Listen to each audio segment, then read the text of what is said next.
This is your ultimate stop for everything sports. The Golden State Media Concepts Sports Podcast. Should I say more? From the NFL, MLB, the NBA to MMA, it's all in here. The Golden State Media Concepts Sports Podcast.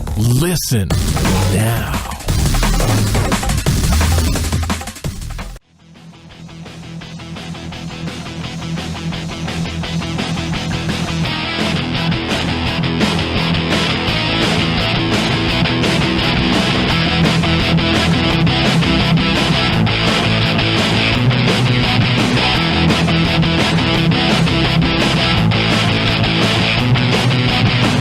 All right, and welcome to the GSMC Sports Podcast. This episode is brought to you by the GSMC Podcast Network. And as always, I'm your host, Jesse Tapia, and boy, do we have a show for you guys. Looks like that Patriots dynasty might be crumbling within this year or the next year, because it was a big old ESPN article that was got published I guess you could say late yesterday night. I guess you could say for people on the East Coast early this morning. But we're going to talk about that whole article, talk about everything. And, I just can't believe that the Patriots might actually have problems. But, yeah, like I said, we'll talk about that right now. But later on in the show, we're going to be talking about the NBA games going on from last night. Talk about the games going on from today. We'll talk about the Warriors and Rockets game. I have a few things to say about that. And then we'll talk about the Thunder. They're currently playing really well. They beat the Clippers again, or they beat the Clippers yesterday. I think the Thunder are currently on a nice little win streak right now, like 3 or 4 games. Can't remember exactly. We'll talk about that. We'll talk about the upcoming college football playoff final game between Georgia and Alabama. I'll make my picks for that and pretty much give a little analysis on that one. We'll talk about we'll also be talking about the playoff games going on this weekend.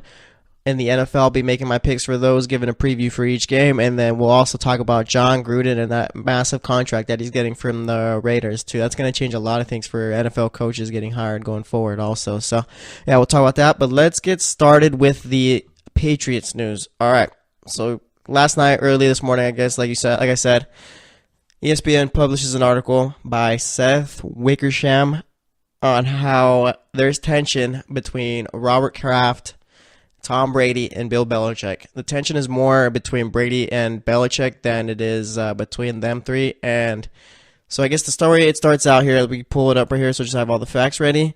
So the story is about how, pretty much centers around how the Patriots traded Jimmy Garoppolo and how Belichick wanted Garoppolo to be the guy, like the guy to start next year. He pretty much wanted Garoppolo to be the future, all right?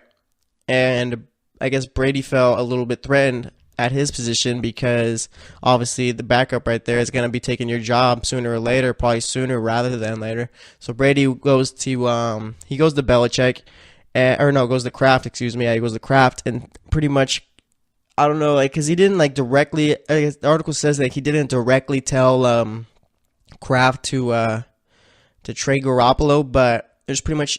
Kraft said he had that sense that Brady wasn't happy about it, so that's why Kraft told Belichick to trade Garoppolo, and that's why you saw Garoppolo get traded on the at the trade deadline for only a second-round pick. And at the time, I mean, there's like this whole hindsight thing too. I mean, if Garoppolo wasn't playing well for the 49ers, then this probably becomes a non-story. But now that he is, I mean, it's started to surface a little bit. So, Belichick ends up trading Garoppolo to San Francisco for a second-round pick, and I guess that's what's been one of the biggest things right there that's fractured their relationship. And then you got Tom Brady's trainer too, Alex Guerrero. If you don't remember earlier this season, Belichick took away pretty much Guerrero's all of his access to the team's like facilities and all that. So pretty much because he's not really Patriots employees, an outside guy that was working with them. For those that don't know who it is, like I said, it's Tom Brady's trainer. He'll help out Tom Brady instead of Tom Brady going to the team provided trainer. So he'll go to see the Guerrero guy. And then also too, a problem was that other players were deciding, you know what, we're thinking like, do we go see Tom Brady's trainer? Because if we don't, if we do, then Belichick might be unhappy with that. And if we go see our Patriots trainers, then we really won't have much of a chance with working with Brady because he's gonna have a problem with that also. So like, there's like it's honestly, this whole situation is just a little bit crazy, honestly. Like you've never really heard any problems coming from the Patriots other than Spygate and that whole Deflategate thing. But I mean, those are in the past and all that. So I mean, just this coming out right now. I mean, it's looking like this is the beginning of the end for the Patriots. And like I said, it's like just stuff like this just never really happens. And one thing that I found kind of interesting, kind of weird, was that the Patriots, they released Robert Kraft, Tom Brady, and Bill Belichick. They released a joint statement together, pretty much denying all of this, saying, "Oh yeah, it's not true," and all that.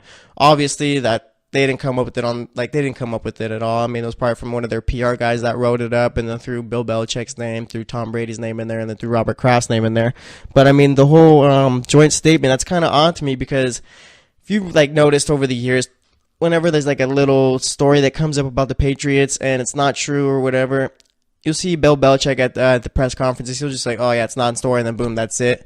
All right, you'll see Tom Brady nod it off, whatever. It's not real big deal or anything like that. But for this story, I mean, for them to release a joint statement, feels kind of weird to me. Like this is now a story just because they felt they need to address it. Like I said, the Patriots never have really addressed anything like this, so it's a bit odd that they go out and do this. So now, I mean, now let's look to the future, all right? So Brady, he's 40 years old, and Patriots, they have no future quarterback waiting once Brady's done. I mean, like I said, Brady's 40 years old. He's going to win the MVP this year, but if you've noticed his play, he really hasn't looked as good as he has before. Like, you're starting to see a dip in his play, whether you like it or not, it's happening. And I'm not sure if Brady could, because Brady wants to play till he's 45, and I don't think he's going to be able to do that, honestly. Like I said, his play's taking a dip so far this season, and it's only going to get worse because Father Time is undefeated. The only player who I've really seen play well their entire career, I guess you could say, in any sport is Tim Duncan. But yeah, just Tim Duncan actually and Tom Brady are pretty similar players in how they play and pretty much how they prepare and stuff like that. But yeah, going back to Brady, I mean, this guy, he expects to go to 45, but I mean, Bill Belichick, he's always been, this is my favorite part about this whole story too. I think that it's all coming down to egos right here. All right, because Bill Belichick, for any player, whether it was a wide receiver, whether it was a linebacker, because then you heard Teddy Bruschi today on ESPN talking about it, and he said that Bill Belichick had his replacement ready in Gerard Mayo when they drafted him at the 10th pick, and that's the biggest thing right there. I feel is that Bill Belichick was just preparing for the future, and Tom Brady's ego got in the way, and he said, "Nope, that's not happening. Okay, I'm playing till whenever I'm done." And like I said, Belichick probably wanted Garoppolo to be the starter next year, at least in the next couple of years, because Garoppolo's contract was going to be up this year, so they could have franchised him. And that's another thing, too, that I noticed. Garoppolo's contract was up this year, and I saw at the time of the trade, when they traded him, they said that it was said that Garoppolo wasn't going to sign a long-term deal because he had no idea on when he'd be the starter for the Patriots. And I kind of bought it, but now that I'm thinking about it, now that everything's come out, I mean, the Patriots could have just franchised them after this year and dealt with that after the next year, but they ended up trading him. So obviously, Tom Brady had some type of say in it because, I mean, Tom Brady wants to be there for a long time. He wants to retire in New England. Like I said, he wants to play till he's 45. All right, so it's all coming down to ego. It's pretty much Brady doesn't want to lose his job. That's it. Brady doesn't want to be all those other players that got replaced because they got too old. That's exactly what it is right there. Brady doesn't want that. Brady thinks he's higher than that. He's better than that because of what he's done for the franchise. And I guess I could see that argument too, but, I mean, they all preach the Patriot way, do your job, all that, yada, yada. And like I said, I mean, Bill Belichick's never had a problem replacing anyone else, and I think that he was ready to do that with Brady, but like I said, Brady went to Kraft, or Kraft noticed that Brady wasn't happy about it, and that's when Kraft told Belichick to trade Brady. And now with this all happening, I mean, it's like there's questions of whether or not Bill Belichick will be back next year, or if he does come back next year, whether or not that will be his last year coaching the Patriots. And I think so. Obviously, there's always talk who's the biggest reason for why the Patriots have been so good for so long. And I think that Tom Brady, he is one of the better quarterbacks of all time. But I do think that Bill Belichick is the best coach of all time. And I feel like it has to do more so with the Patriots dynasty has to do more so with Bill Belichick than it does with Tom Brady. Because either way, one player can't win a Super Bowl on his own, obviously, and you need a solid team around you. And that's what Bill Belichick has been building around Brady for forever. I mean, they're not they're not going to bring in like the most talented players or anything like that. You're not going to have guys like Antonio Brown or just players of that caliber out there, but you're going to have guys out there who fit the system and who work well in the system, and that's pretty much what they've been doing with guys like Julian Edelman. I mean, Julian Edelman was a quarterback in college. I think he played for Southern Miss, I think, or something like that. But yeah, he was a quarterback in college, and now he's with the Patriots playing receiver, and he's probably their best receiver on the team, I guess, besides Brandon Cooks. Brandon Cooks really didn't do anything this season, and if you remember, Julian Edelman's been out with an ACL injury. You got guys like that. Then you guys got like guys like Danny Amendola. I think he came from the Rams. It's been a while since he was with another team, but yeah, he came from the Rams. He was all right with the Rams, but I mean, Bill Belichick gave him a job and pretty much gave him a role to where Danny Amendola could succeed. And then you got a guy like Chris Hogan, who was with Miami's practice squad. They cut him because they didn't think anything of him. Then he goes to the Bills. He played a little bit, but not really too much. They cut him, and then boom, Bill Belichick makes him a regular type of player in their game plan, and he's always getting the ball. And then you got guys at the running back position. I mean, look at Rex Burkhead. He blew his knee out, but before that, he was playing really well this season, and Bill Belichick was finding ways for him to succeed. And same with Dion Lewis, same with anyone else. I mean, look at the defense too. You can't tell me that. You probably, if I asked you, if you weren't a Patriots fan and I asked you, oh yeah, name me 5 players on the Patriots defense, you probably couldn't name them right now. And I think, like I said, it just all has to do with coaching as to why the Patriots have been good for so long. Bill Belichick has continuously found a way to pick up good players and pick up replacements for when those good players got older and were done. And like I said, he did it with Teddy Bruschi, okay, he did it with Willie McGinnis, he did it with Ty Law and all those other guys. All right, and now he's trying to do it with Brady, but Brady's saying, no, we're not doing that. I'm the guy here.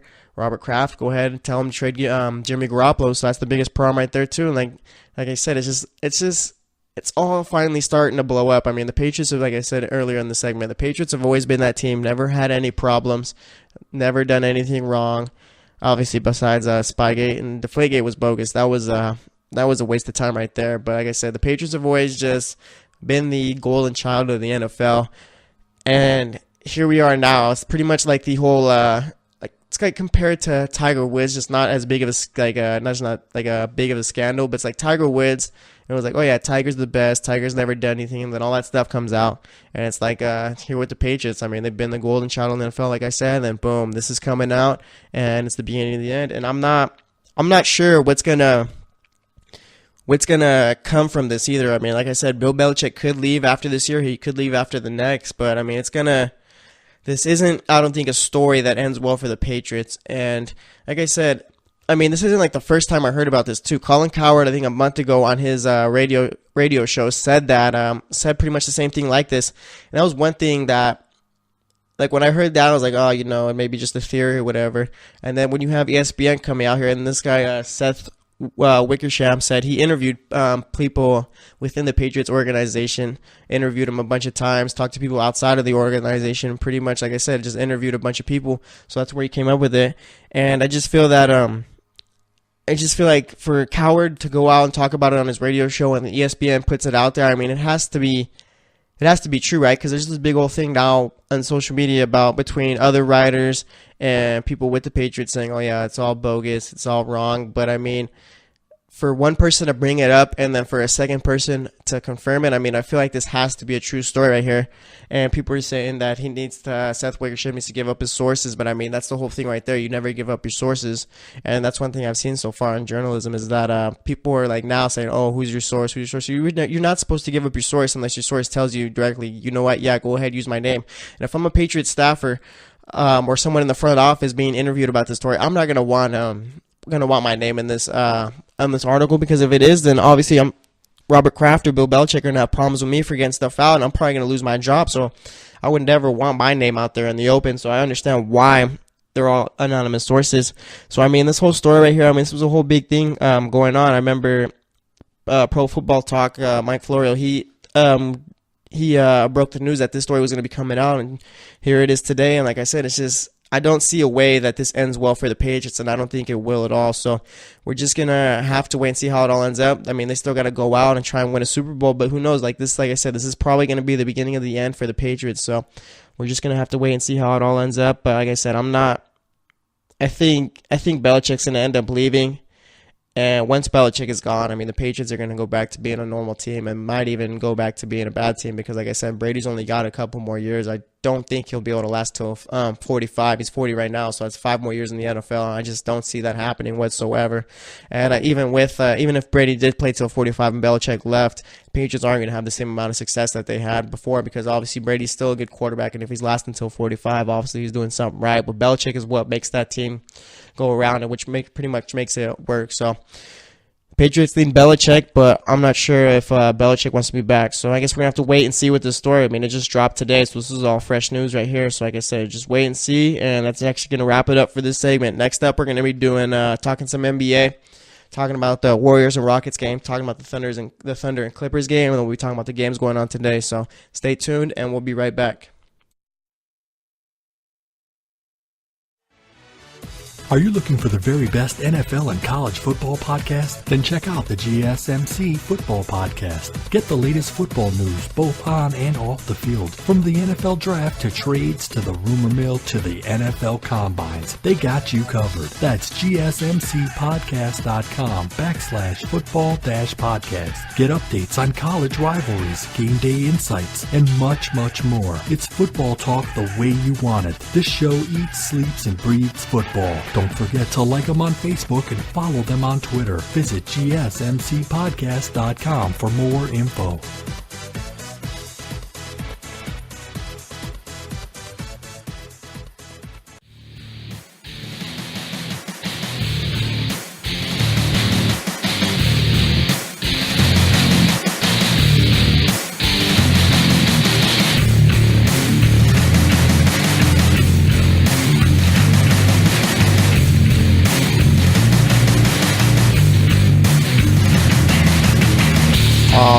And welcome back to the GSMC Sports Podcast.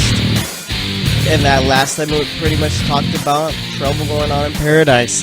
Patriots, it's the beginning of the end for that dynasty, I feel. I mean, obviously with the story coming out on ESPN, like it's not going to end well. I mean, obviously Robert Kraft, I just saw some on Twitter too from one of the writers. I saw that you always pick the franchise quarterback over the coach, always. And I mean, that's the truth right there. Robert Kraft is always going to stick with Brady because he probably feels that Brady's the reason why they've gotten to a Super Bowl. They've won 5 Super Bowls, I think it is. They're going for their 6th this year. So, yeah, I mean, they're always going to stick with Brady over Belichick, but that's the wrong decision right there. Belichick is the reason why this team has been so successful. Brady, not taking anything away from him. He's a great quarterback, but you need a coach to make it work. So we'll see how that whole situation ends up. I mean, like I said, the story just broke today, so we just got we're going to have a bunch of time to wait for this entire thing to, for it to open up a whole lot more. So, I mean, if Belichick were to leave after this season, then obviously that there was truth to the story. And even if he does, and I still think there is a little bit of truth to the story because, I mean, right now it's all anonymous sources and supposedly people from the Patriots front office and staff. So I guess we just got to wait and see how it all ends up. But let's talk about some NBA, some happier talk.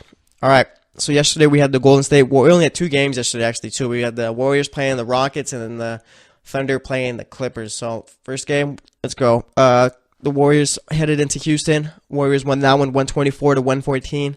Draymond Green had 17 points, 4 rebounds, 10 assists, triple-double right there. Andre Iguodala started for Kevin Durant in that one. He had 10 points, 8 assists. Steph Curry had 29 points, 9 rebounds, shot 10 of 20, and Klay Thompson had 28 points, shot 6 of the 9 from the three-point line.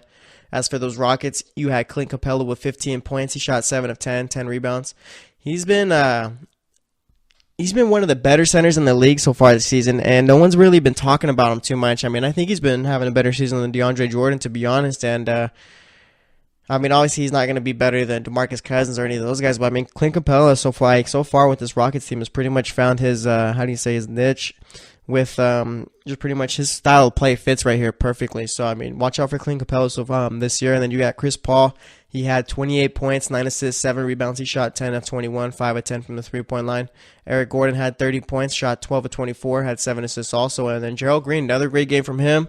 And his first game with the Rockets, I think he had 27 points, and in this one he had 29 points, 3 rebounds. He shot 8 of 15 from the three-point line, 9 of 16 from the field, so obviously 8 of those 9 main shots were from the 3.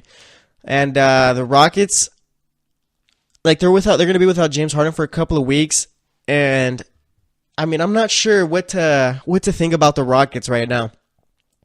Obviously, the Warriors are the best team in the West right now, and I mean, they pretty much, both teams were without their best player. Warriors without Kevin Durant. Rockets were without James Harden. And I just, like, the Warriors still beat up on the Rockets. So, I mean, the Rockets, they're going to be in the playoffs this year. All right, they'll probably end up playing, it's going to be them or the Spurs versus the Warriors in the Western Conference Finals, I feel. And I don't think it's going to be enough for the Rockets to go out and beat the Warriors in the playoffs, because I just feel like even with, like, say you take out a guy like Steph Curry, then you still got a guy like Kevin Durant and Klay Thompson out there. Take away Klay Thompson, you still got Steph and Durant.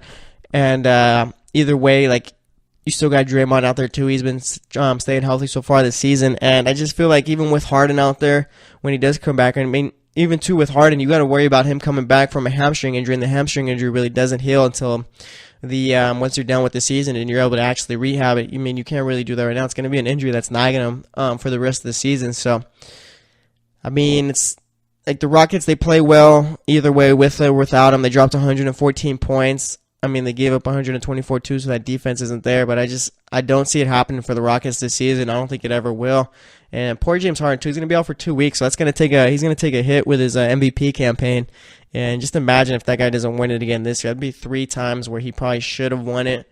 Like I say last year, I mean, if Russell Westbrook averaged about two or three assists less, than James Harden's the MVP. So, I mean, poor guy just never has anything work out for him. So we'll see how it all ends up. But I don't see it happening for the Rockets this season.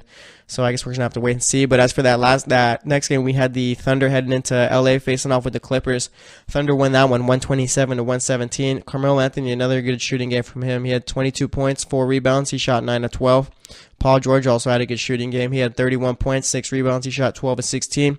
Russell Westbrook, 29 points, 11 assists, 12 rebounds, triple-double for him right there. Shot 11 of 24. Terrence Ferguson came back down to earth after that, 22-point game against the Lakers. Was it 22 or 26? It was somewhere around there. He had 11 points in this one. Only 1 rebound, 2 assists, and he shot 4 of 12, and then 3 of 10 from the three-point line. As for the Clippers, you had Blake Griffin with 24 points, 9 rebounds, 7 assists. He shot 8 of 19 in that one. DeAndre Jordan had 26 points, 17 rebounds, shot 10 of 15. And then Lou Williams, probably the front runner for 6th man of the year. He had 26 points, 10 assists, and he shot 8 of 22. Not a good shooting game, I guess, from right there. Obviously, that's around 40% or less right there. But either way, I still think Lou Williams is probably going to end up winning 6th man of the year. The guy's out here dropping at least 20 a game, and I mean, it's not, you can't put it past him to drop 30 either, because he's always got that opportunity too. So, yeah, Thunder are looking good right now. I was talking bad about him for most of the season. I still think that they really won't stand a chance to a team like the Rockets, the Spurs, or the Warriors if they meet in the playoffs. Maybe they could beat a team like the Timberwolves. Let me see what the standings are looking like right now, see where the Thunder are positioned currently. And then after that, we'll be able to talk about the games going on tonight. I think we had a few good ones going on today. But, yeah, let me pull it up real quick. And let's see. All right. So we got the West. Obviously, you got the Warriors in first and the Rockets after that. And then you got the Spurs. Right now, Oklahoma City's currently in 5th. Remember at the a couple weeks ago, Oklahoma City was around that 8th seed range or 7th seed range with teams like New Orleans and Portland. But this little streak that they went on, and 2 with the Thunder. I mean, I was probably a little bit harsh on them. I mean, I still think that this isn't a team that's built to make it to the Western Conference Finals, or just make it to the Western Conference Finals, because they're not going to the finals even if they were to make it to the Western Conference Finals somehow. But I just don't think this is a team built to win in the West right now, because you got 3 solid players, all right, and yeah, you've been winning games with them the last week or so. But, I mean, this team just doesn't match up well with Golden State. I don't think they match up well with Houston. They definitely don't match up well with San Antonio. I think San Antonio could beat them probably in 5 games. But, I mean, the Thunder, like I said, they're playing well. If the, obviously, playoffs ended today, I know it's too early to be doing that, but if they ended today, they'd be playing the Minnesota Timberwolves.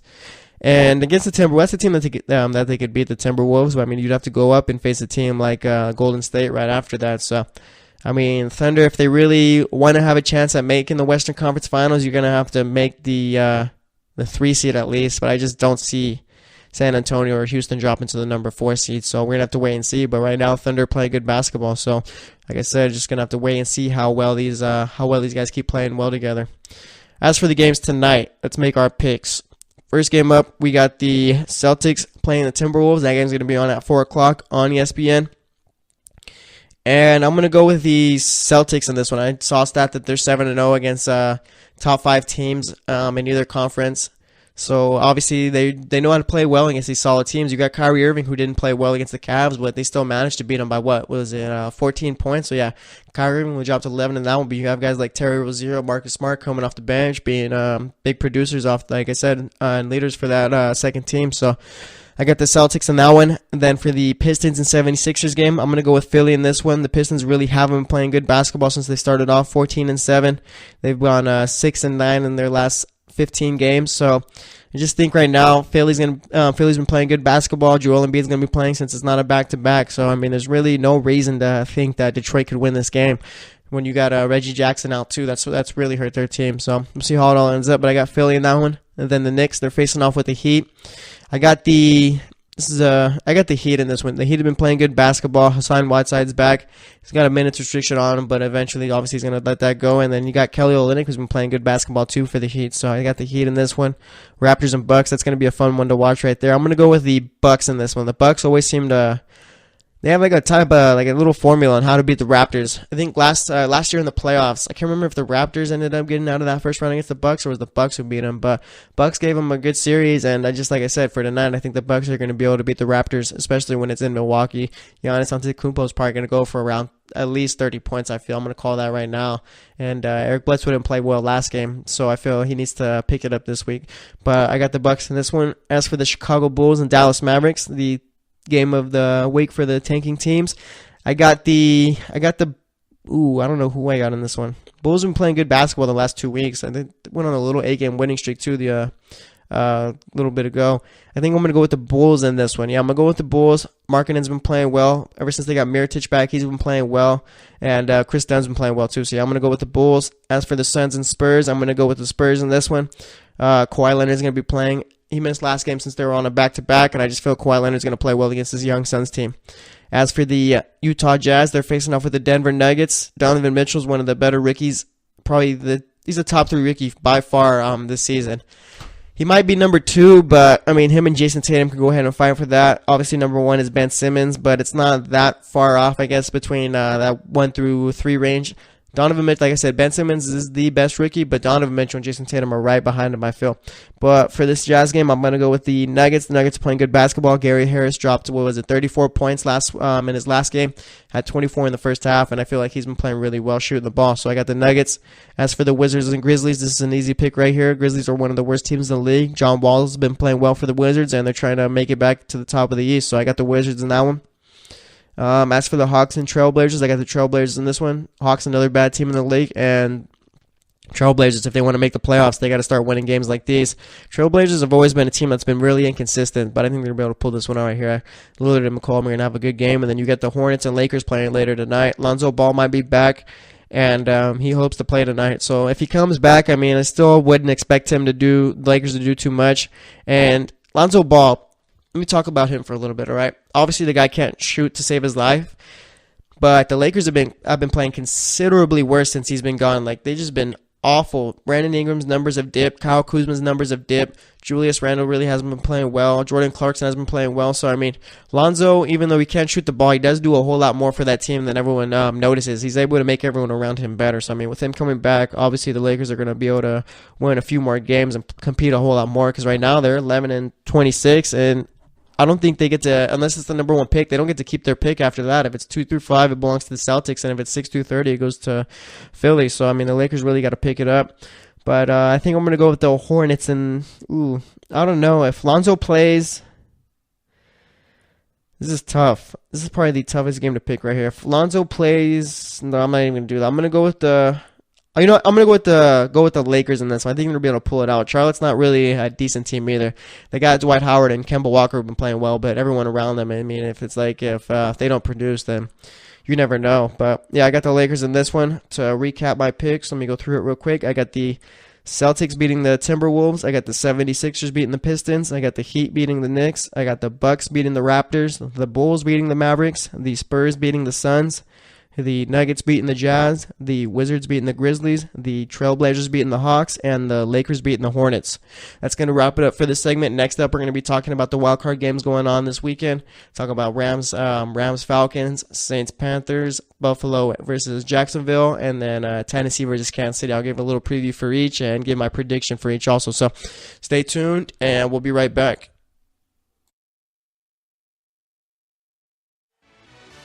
Check out the show that's built on the MMA, from the UFC to extreme cage fighting. They got the fights covered. Check out the GSMC MMA podcast. Get the latest news on past or upcoming fights. Join us as we talk to and about some of the biggest names in the MMA, past, present, and future. When it's the fight game, there's just one show to check out. GSMCpodcast.com/MMA-podcast. Don't forget to like them on Facebook and follow them on Twitter. Visit GSMCpodcast.com for more info.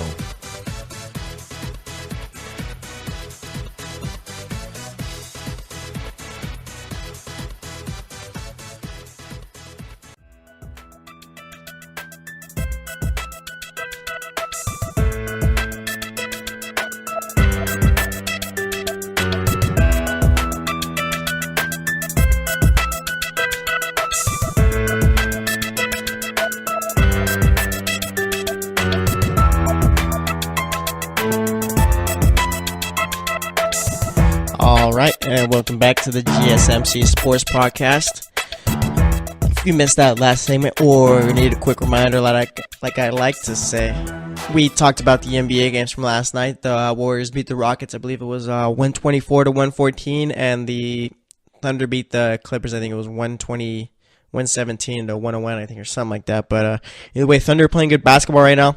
I like how Carmelo Anthony and Paul George are starting to take better shots and pretty much starting to play team ball now instead of how they were playing in the beginning of the season.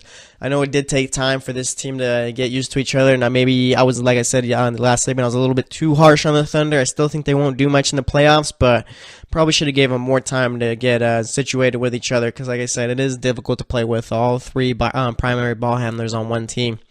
I like to joke, I mean, you got those three guys, but there's only one ball, so what are you going to do? But it looks like they're starting to figure it out.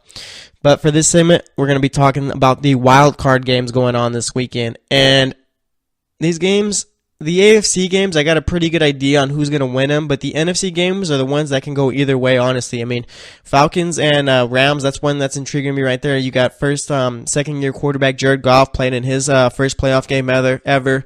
I mean, same with Todd Gurley. It's pretty much going to be everyone on the Rams first, for the majority of players on the Rams, going to be their first playoff game.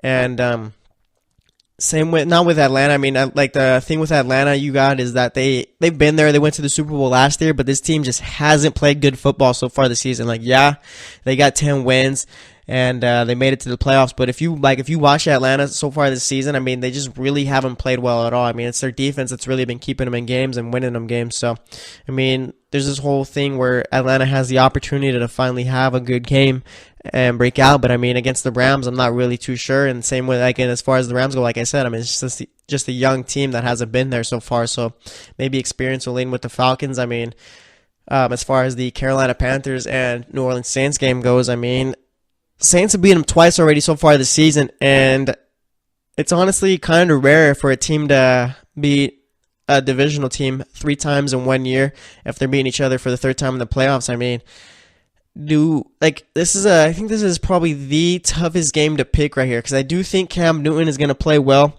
All right, I think he's going to play well. I think Christian McCaffrey is going to have a big breakout game. Like obviously we know what Christian McCaffrey can do, but it's going to be like, yeah, I'm in the NFL. Yeah, I'm going to be one of the top players in the league one day. And that defense, I mean, like the biggest matchup that I'm looking forward to in that game is Thomas Davis and Luke Kuechly versus Alvin Kamara and Mark Ingram. I feel like that's where the game is going to be won right there. Drew Brees so far this season hasn't had to win a game on his own. It's pretty much been Mark Ingram and Alvin Kamara carrying that team. And I'm not trying to say Drew Brees is done or anything like that. I'm just saying the tide's kind of changed. And even with New Orleans, they got a good defense now, so it's a completely new team. And Drew Brees, like I said, just hasn't had to do too much.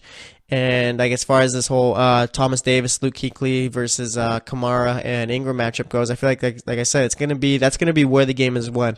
If Thomas Davis and Luke Kuechly can limit Ingram and Kamara, then I mean I just don't trust Drew Brees right now to win a game solely on his arm. I feel like the game plan has shifted to where if that doesn't work, then I mean Drew Brees, like he does have Michael Thomas, but I don't think Ted Ginn or I think it's Brandon Coleman, the other receiver that they got over there. I don't think that those are two guys right there that you can bank on and think, oh yeah, they're gonna be open time after time like Michael Thomas is. I mean, all Carolina's got to do too if they're shutting down Kamara and Ingram is just double Thomas, and you got to force Drew Brees to beat you with Ted Ginn and Coleman. So we're gonna have to see about that. I'm not gonna make my pick for that yet, but I'm just giving a little preview.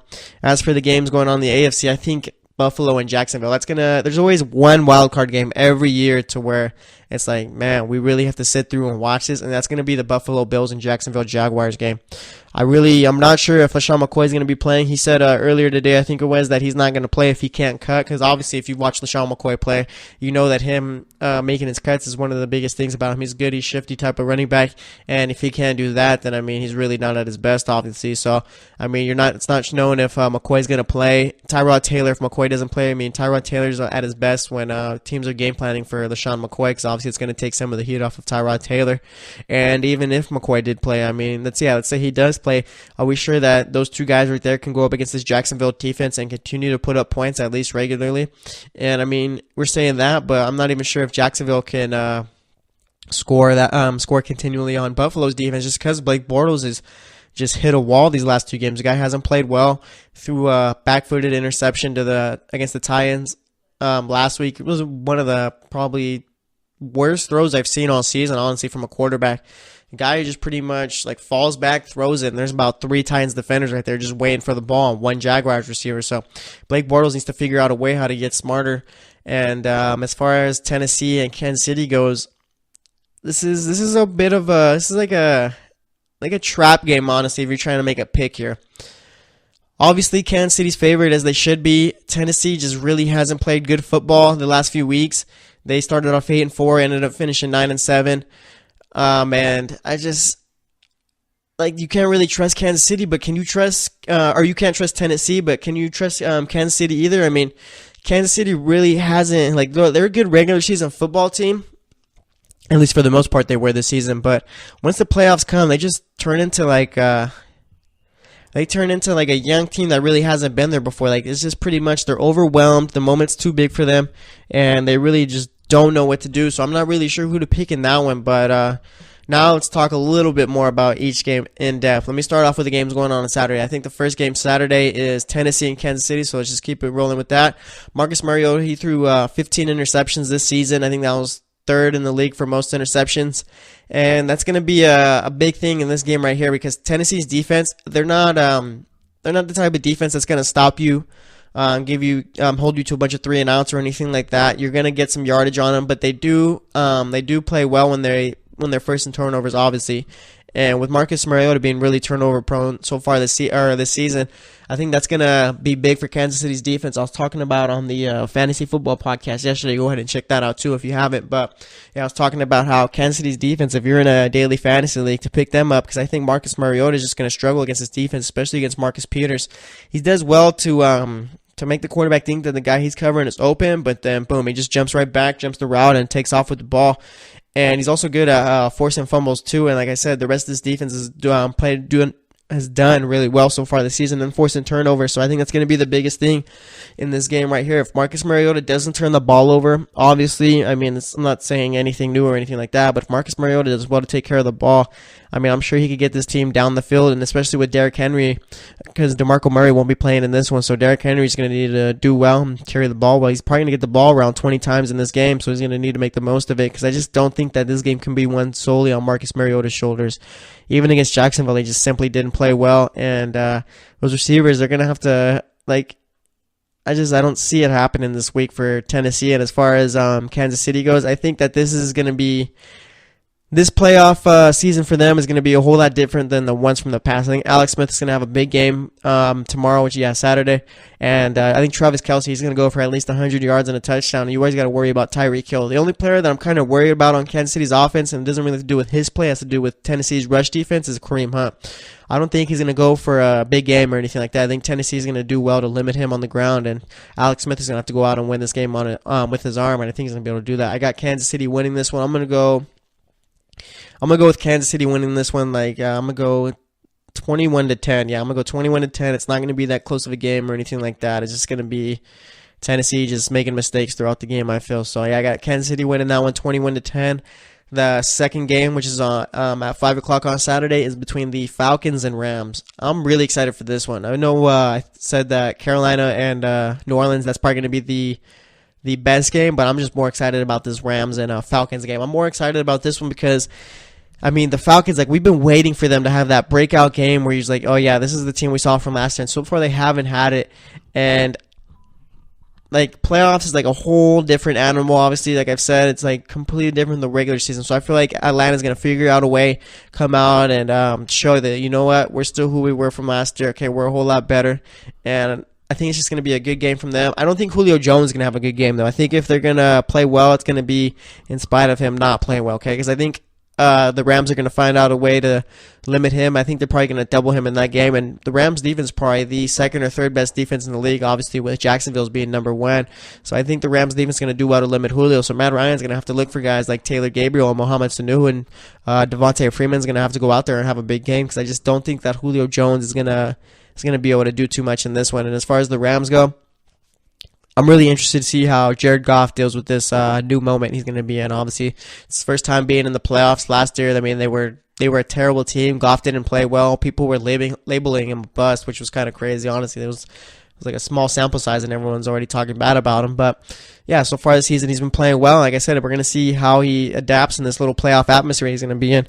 And Todd Gurley, that's pretty much this offense goes wherever Todd Gurley takes it. If Todd Gurley can't run the ball well tomorrow, it's not going to be a big problem or anything like that because he still does well receiving the ball at the backfield.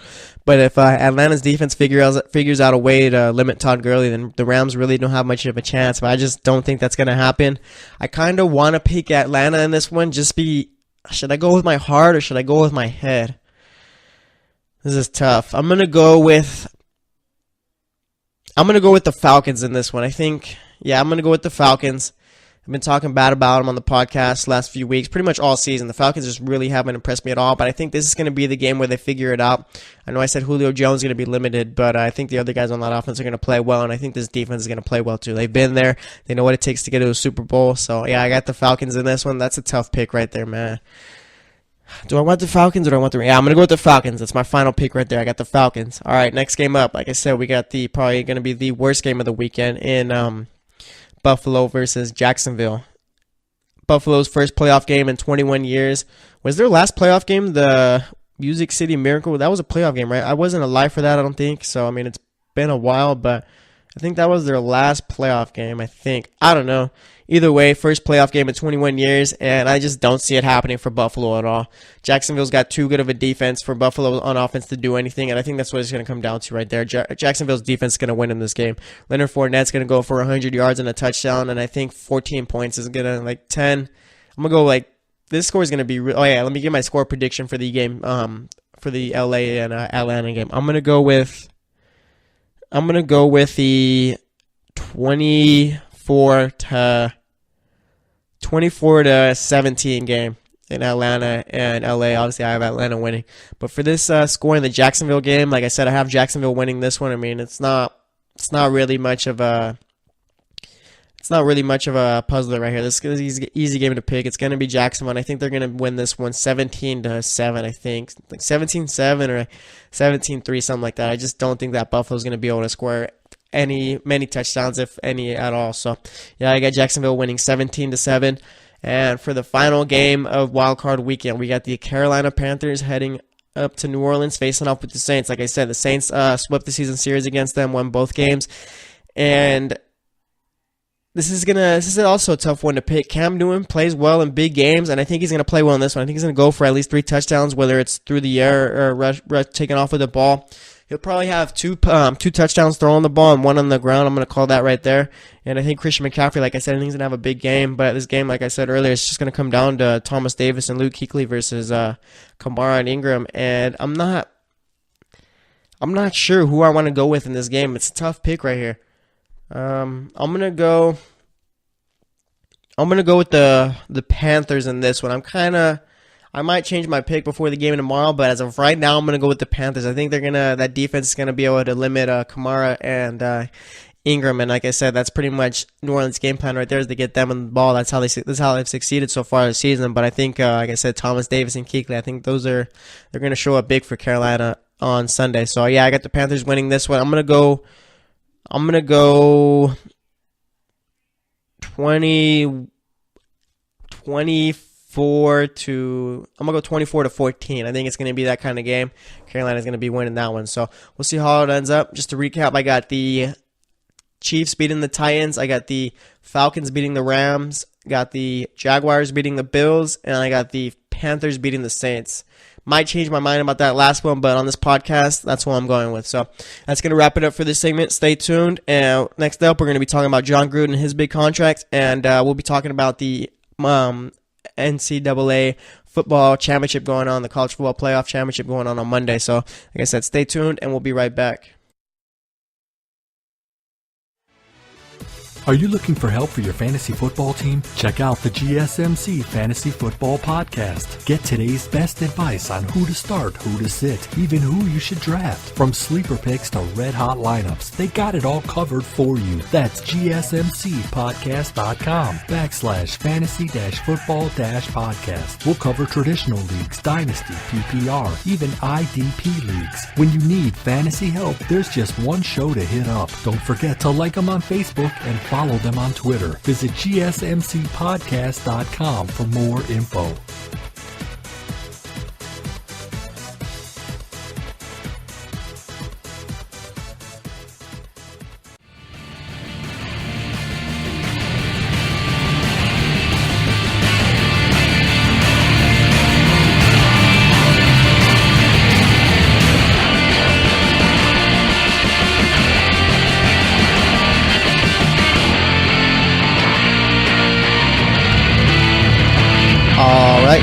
Welcome back to the GSMC Sports Podcast. In that last segment, we previewed the wild card games going on this weekend. Let me make my picks again real quick to recap. I have the Chiefs beating the Titans. I think Marcus Mariota is going to turn the ball over too much in that game. I think that's what's going to help the Chiefs win that one. And then I got the Falcons beating the Rams. I just think since Atlanta's been there before, and I think they got that experience, and I think that this offense is going to play a whole lot better than they have this season. So I got them beating the Rams, and then I got the Jacksonville Jaguars beating the Bills. There's really no explanation needed for there. I mean, Buffalo's offense isn't going to do anything against that Jacksonville defense. And then I got the Panthers beating the Saints. But like I said, that pick could change. Right now I'm sticking with the Panthers, but I'm not too sure on that one. That's the toughest game to pick right there for me. But like I said, I got the Panthers beating the Saints. I think Thomas Davis and Luke Kuechly are going to do a good job of containing Kamara and Ingram. So we'll have to wait and see how that goes. That game's on Sunday. I think that game's on at about 1 o'clock on Sunday. But those are who I got. Let's talk college football playoff final. We got Georgia facing off with the Alabama Crimson Tide at the Atlanta Falcons' new stadium, the Mercedes-Benz Dome, I think it is, or something like that. They changed the name. I called it the Georgia Dome on the last podcast when I was talking about it, but you know what? I'm just going to continue calling it the Georgia Dome. It's the Georgia Dome to me, but either way, they're going to be playing. It's going to be like a home game for Georgia, but I'm not too sure Georgia's going to be able to replicate what they did against they're not going to replicate what they did against Oklahoma. I'll tell you that much right now. It's going to come down to, this game is really just going to come down to whether or not Georgia's running offense can get going versus Alabama defense. And honestly, I'm not too sold on it happening for Georgia this Monday.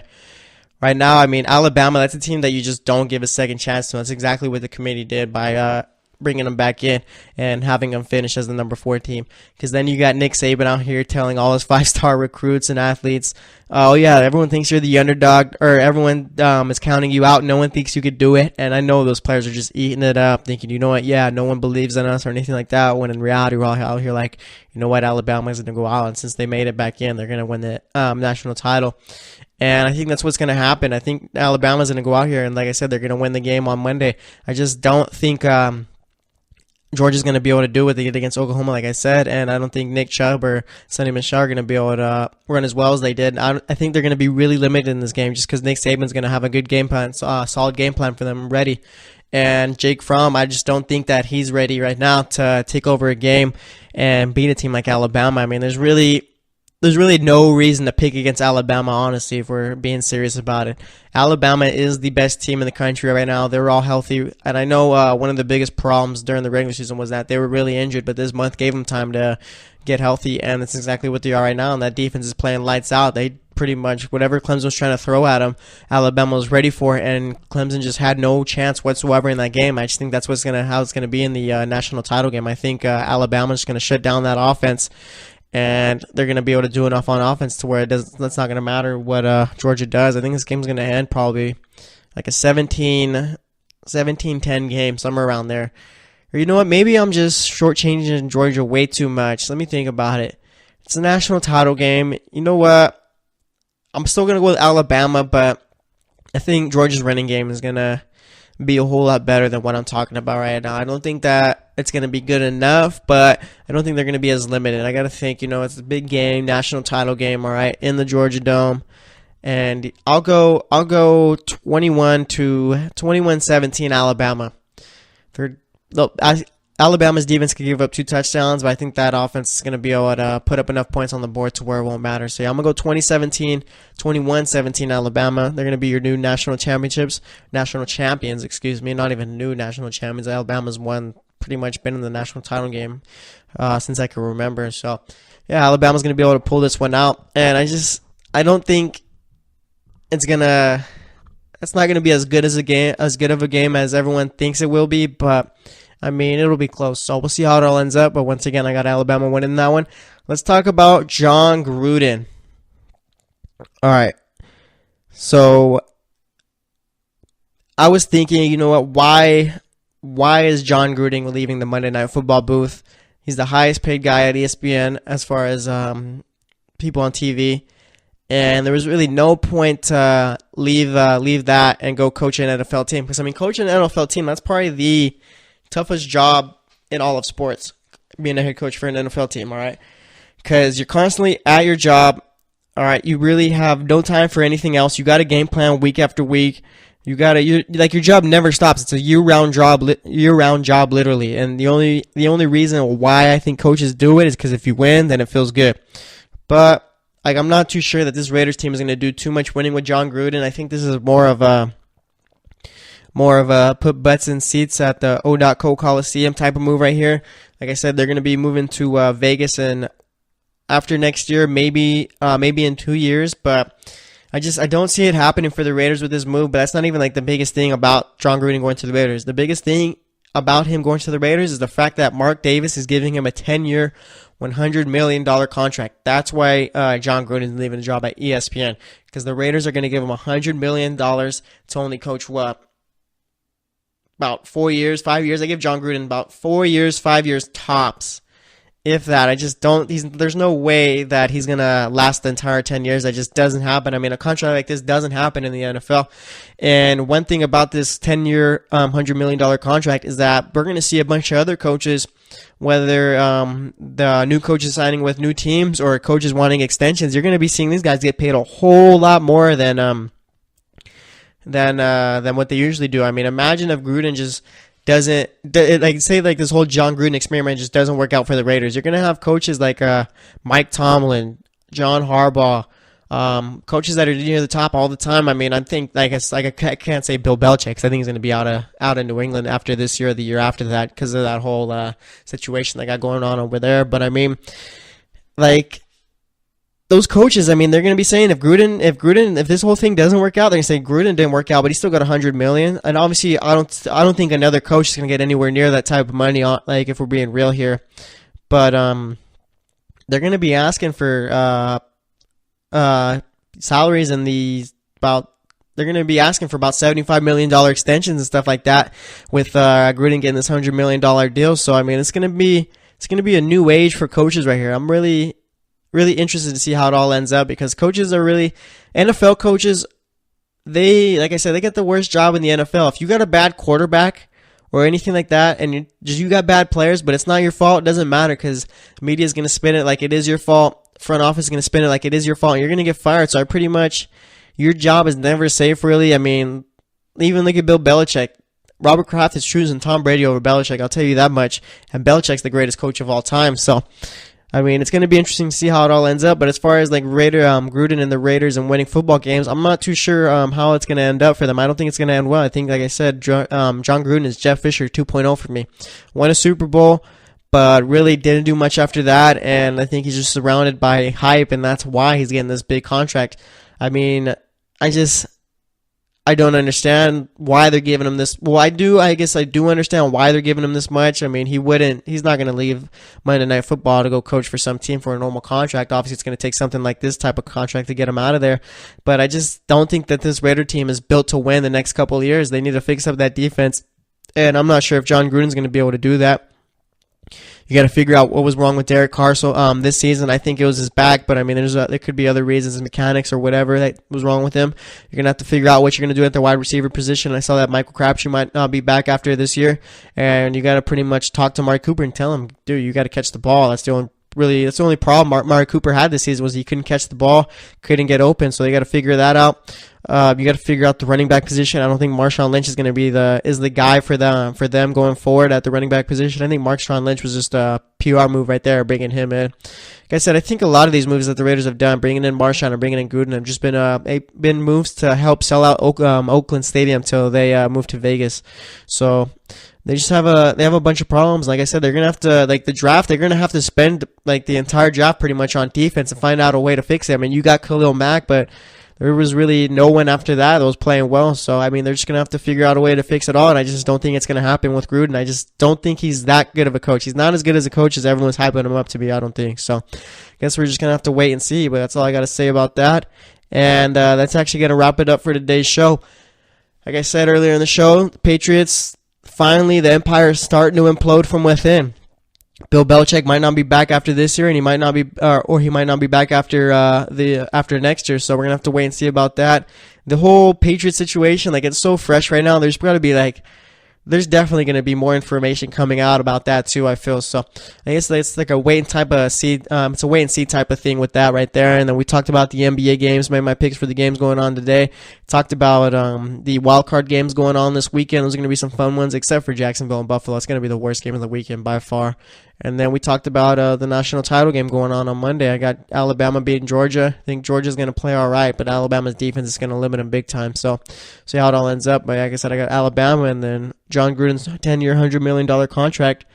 We're going to see what it means for other coaches and their new contracts, and when they get extensions or sign with new teams. So it's going to be an interesting next couple of years for the NFL. Like I said, we got to wait to see what happens with this whole Patriots thing. And now we're going to start seeing head coaches getting paid. So it's going to be interesting to see where the NFL is heading in a couple of years. So like I said, that's going to wrap it up for today's show, though. We'll be back on Tuesday like we usually are. And thanks for listening. Once again, this is the GSMC Sports Podcast. I'm your host, Jesse Tapia. Like I said, we'll talk to you Tuesday, so stay tuned, and thanks for listening.